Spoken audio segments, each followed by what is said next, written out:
Cross DJ Beginner Tutorial. I'm DJ Spiegelspin. I make videos about DJing on the iPad, and let's get started right now. So this app is a great DJ app. It's a little bit more simplified than other apps such as DJ Pro AI, and this is what it's going to look like when you first open the app. So the first thing I want to teach you guys is how to load up songs. So up here on the top left and the top right, you see these plus buttons.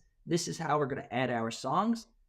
And then you see that the whole screen opens up with our songs. If you press the same button again, you will get back to where you started. So now down here, we have our sources. These are really important. So there is an integration with SoundCloud. So you could just log into your SoundCloud Premium and have millions and millions of songs streaming on the cloud, which I recommend doing if you plan on using this app for gigs and stuff like that and getting serious about it. Or you could go to your files, you could go to your playlist. These are playlists that you create, and then you can go to songs that are on your device, and then artist, albums, and genre. For this example, I'm just going to load a song that is on my device.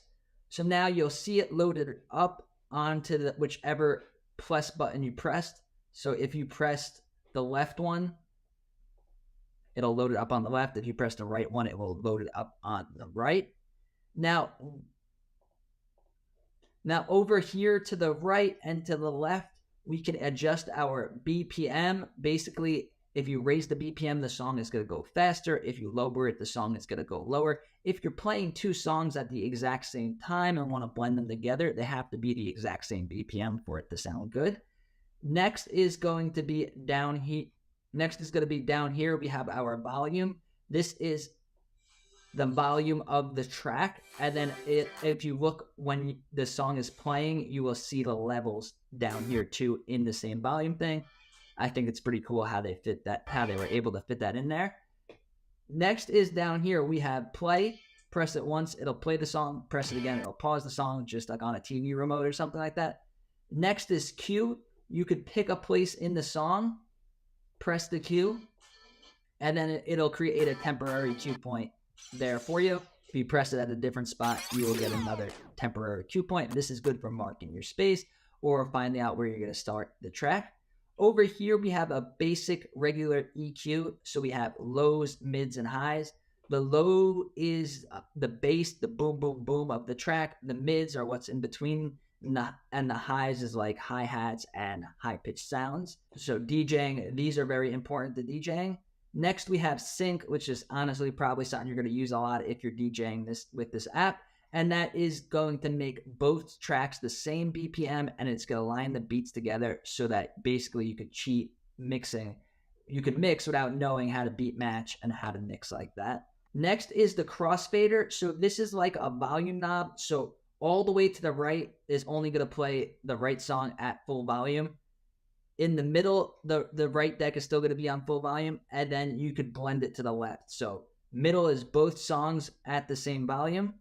Left is the left song, right is the right song, and you could blend them in like that. It works very well. It's very responsive to the touchscreen, and it works great. I just don't like that there's no way to set it to the middle. All right, next we have these records or jog wheels. You could scratch with them by moving them forward and backwards. You could adjust the song. Basically, like if you're strolling through, like on YouTube, if you're going to the end of the song, the beginning of the song, you could use it like that by spinning it. Next, we have these arrows here. This is how we're going to set our loops. So these are our cue points. So you could pick a part in the track, set a cue point, it'll stay there. So these are really important so you know where you're going to start your tracks and you can mark different aspects of the track. Our loop is up here, so if you have it on 4, it's going to make a 4-bar loop. You press it again, it turns it off. And then you can lower it all the way down to 1 and 32. And then we could delete our cue points by pressing the edit button. I'm not going to get into auto cue or any of that. That's more advanced. Down here we have our effects. So you choose your effect. There's only 5 of them. And then you could use this pad to get different sounds. And then if you press this lock button over here to the right, it is going to lock it on. So wherever you push it, it's going to stay until you press the lock again. Next is going to be samples. So these are samples. You can choose which pack you want. We got essentials. Over here is the volume. So you can make it loud, you can turn it off.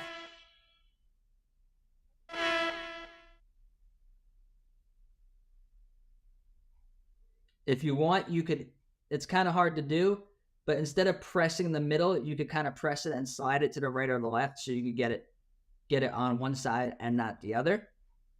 Press it again to get rid of our samples.